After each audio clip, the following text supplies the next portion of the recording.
Restaurant style lasooni আন্ডা টিক্কা মশালা কীভাবেই সহজে বাড়িতে বানালাম সেই রেসিপিটাই আজকে তোমাদের সাথে শেয়ার করব। আর এটা পরোটা, লুচি বা গরম ভাতের সাথে খেতে কিন্তু অসাধারণ লাগে।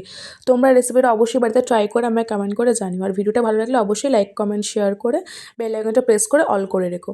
তো প্রথমে আমি এখানে দুটো পেঁয়াজ কুচিয়ে নিয়েছি, সাথে নিয়েছি কিছুটা কাজু বাদাম, সেটাকে ভাপিয়ে নিয়ে মিক্সিতে পেস্ট করে নিয়েছি।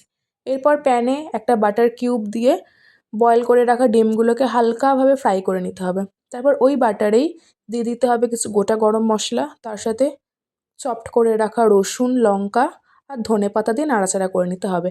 এরপরে যেই পেস্টটা রেখেছি সেটা ঢেলে দিয়ে ঘরোয়া মশলা অ্যাড করতে হবে, যেমন এখানে সামরিচ, গোলমরিচ, জিরে গুঁড়ো, ধনে গুঁড়ো, গরম মশলা দিয়ে নাড়াচাড়া করে নিতে হবে। এরপরে ডিমগুলোকে দিয়ে উপর থেকে ফ্রেশ ক্রিম, কাসুরি মেথি আর সামান্য চিনি ছড়িয়ে আবার নাড়াচাড়া করে নিতে হবে। তারপর উপর থেকে কুচিয়ে রাখা আদা, লঙ্কা, ধনেপাতা আর গরম মশলা দিয়ে পরিবেশন করতে হবে।